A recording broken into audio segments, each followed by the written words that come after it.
All right, so obviously, if you've watched my channel, especially the last few years, I've been one of the biggest advocates for Superman being one of the strongest characters in fiction, especially in the modern setting. Like, in terms of what modern Superman is capable of, absolutely disgusting.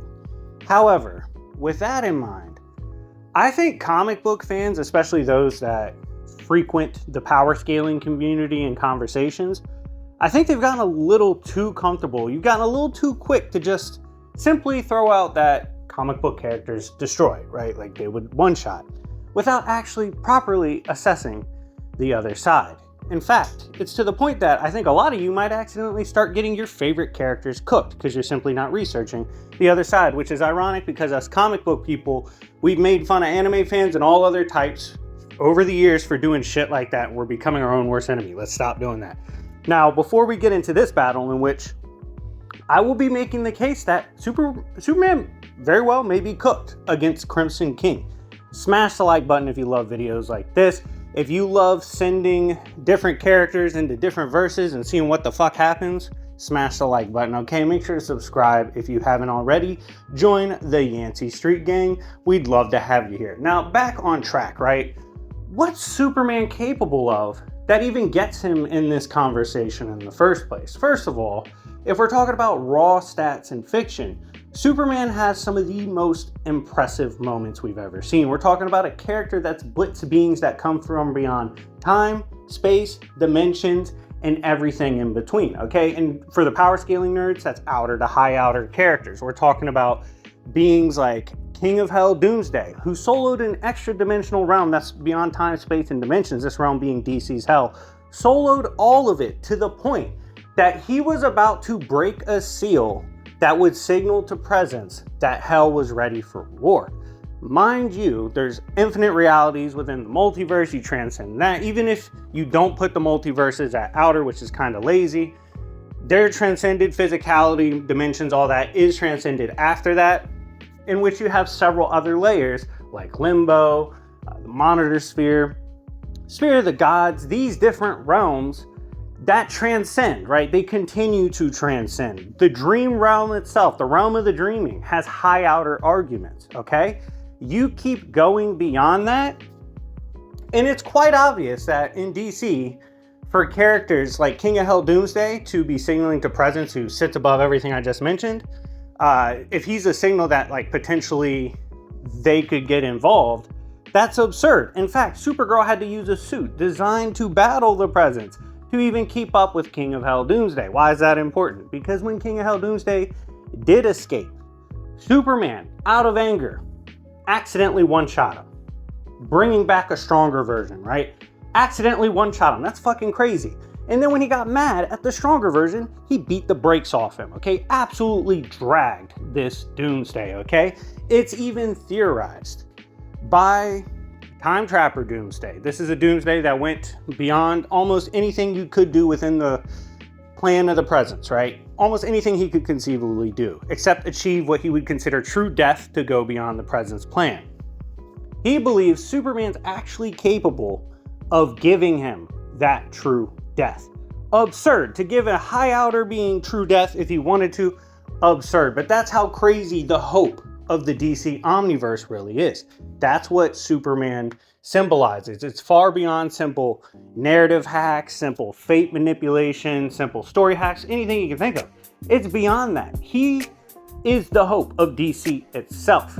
If anything is to remain, hope will, okay? Even in the face of absolute nothingness, absolute void, the end of all things, hope is what would remain to keep the idea that something else is out there alive, okay? And that's what Superman represents. That's why he has so much bullshit scaling in DC. We've made plenty of videos on how absurd Superman scaling gets, how absurd in the modern sense is. I even completely scaled Infinite Frontier Superman, covered its modern stories.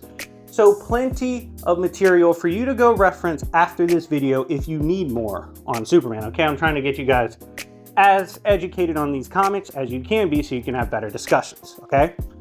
So we got Superman out the way. We've talked about what he's capable of and why he's so strong. Here's the problem.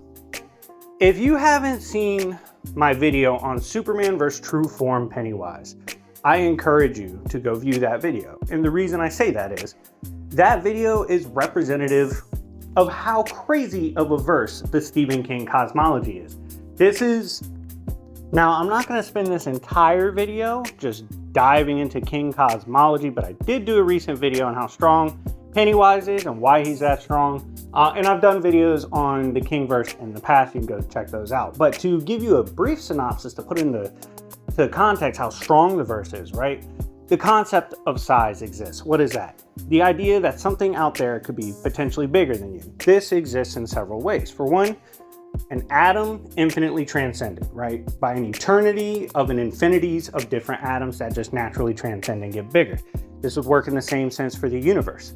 This would work for the same sense of the multiverse. Infinite proliferation of these myriads of concepts, right? This goes on and on, even with different concepts like love, hate, violence, all these things. Whatever you can think of, if it could be conceptually bigger, it will continue to do so. This infinite transcendence concept exists, right? The concept of size.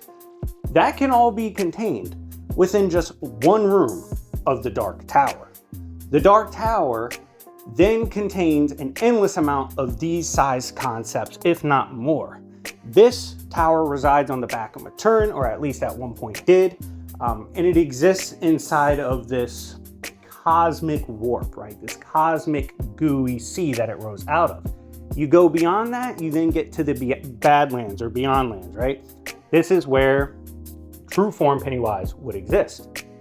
Beyond true form Pennywise, which, by the way, if you go back and watch my Superman versus true form Pennywise, I said Superman would kind of struggle in that fight. Like, it's a tough battle, especially scaling wise, but conceptually Superman's kind of a hard counter to what Pennywise is, right? So he could probably get that dub.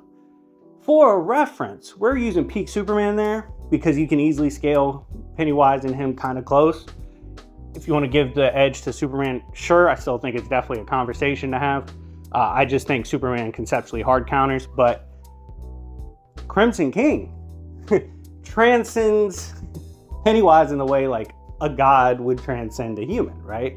The way we would transcend an idea or a 2D concept we drew up on paper, right? Like, it's just an insane transcendence to the point that when Pennywise was made aware that something conceptually actually transcended him that was possible, terrified him. He's like, what the fuck? Like, I didn't even know that was a possibility, okay? That's how high up Crimson King is. He is the one, you know, people talk about, oh, you can't scale to the authors, whatever. Obviously, we use a lot of fictional transcendence bullshit when we scale fiction. We use it Marvel, DC. We've used it in other things in manga, anime, Dragon Ball fans have used it. Like, everybody's used it, okay? You can use it to a degree. Absolutely valid. Well, Stephen King is a character within his multiverse, right? Like, the real world exists. He's actually blamed these different monsters for some of the things that happened to him in the real world, like his accident where he actually got injured and maimed. He blamed on characters, like they can do that to real world people. Obviously, we don't think they could do that. But when we're talking about the King cosmology, the real world, it's written in there to be transcended, right? Crimson King is above all that. He's the one that sends things down to fuck with King. In fact, he's the one, him and the true God, right? Like Gon. They're the ones that inspire all these stories to be written. They inspire fiction. They inspire the real world. All these things are inspired by them. They are supposed to wildly transcend all things in fiction. Now, where it gets tricky is, of course, you get into the argument of, okay, to what's that extent, right? Like, you can make the argument, Stephen King does not own these other properties. He doesn't own Marvel, doesn't own DC, doesn't own Image, doesn't own Dark Horse, doesn't own Dragon Ball, doesn't own Naruto, you know, all these things. He doesn't own them. So therefore, he can't claim he has a technical domain over them in the power sense because they're not his. However, we do know what they're saying about Crimson King and Gon, right? Like, they're above all fiction. They're above the real world. They're above the writers. They're above narratives. They are the ones that influence all these things that come into existence, no matter what verse it's in, right? Even if it's not King's verse, in every other verse. The reason this is important is, even if you say, okay, cool, they don't have copyright over other verses, fuck it. That concept itself, being above all types of writers, all types of fictions, whatever, it's still fucking broken, especially when everything under has arguments for high outer, and even some of these characters, like True Form Penny, you can argue high outer to boundless, okay? So then you get to someone that transcends that to an absurd degree like Crimson King. And I just struggle to say Superman beats him. I think this is one of the few characters in fiction where I would go, you know what? Crimson King could probably get it done. I think Crimson King probably folds him if Superman pulls up. I think he can manipulate the King cosmology. He can manipulate all these characters the way he wants to. Pennywise, True Form Pennywise is just a puppet to him. He's sending characters like that at Superman to wear him down if he wants to, but he infinitely transcends them. So what's it matter? Because if Superman's wearing out against them, what's going to happen when the real big dog pulls up? That whole hope bullshit is not going to matter to Crimson King. Fuck all that.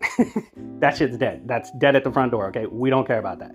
Is that those narrative concepts and tropes, Crimson King was designed to be beyond, okay? Just does not matter. He's the one that inspires those tropes. Have been gone, okay? So overall, I just don't see Superman winning this one. I don't see him pulling up and getting the job done. He could beat Pennywise. I've said that in the past. I do believe that's true. But at his peak, I still don't see him beating Crimson King. I think he gets it done. Now, do I think he permanently kills Superman? Probably not. Superman is a property of DC. Technically, he could just come back. So he probably would reemerge at some point in the DC Omniverse. From a scaling standpoint, technically he should return because DC wouldn't be ended. But overall, he would definitely get the work. And if we took away that capability of returning back to his home verse after this fight, yeah, he probably loses, but like permanently. But anyways, guys, let me know what you think in the comment section down below. If you think Superman can overcome Crimson King, let me know in the comment section down below why. But do me a favor, Superman fans, prove me wrong. Prove to me you actually know how the Kingverse scales. Prove to me how you scale Crimson King and why. And then tell me where you scale Superman and why that's stronger than Crimson King. I want to see comic fans stand on our word that we do the research, right? And it's not just the research on our side. If we're going against someone else, we research that side too, okay? Let's be wholesome about the research. But anyways, guys, thank you so much for watching. It's been your host, Dr. Splash. Make sure to also go check out my review of Daredevil issue 25 with Kingpin planning to rob God. That shit's lit. But yeah, it's been your host, Dr. Splash. And remember, it's the Yancey Street, bitches.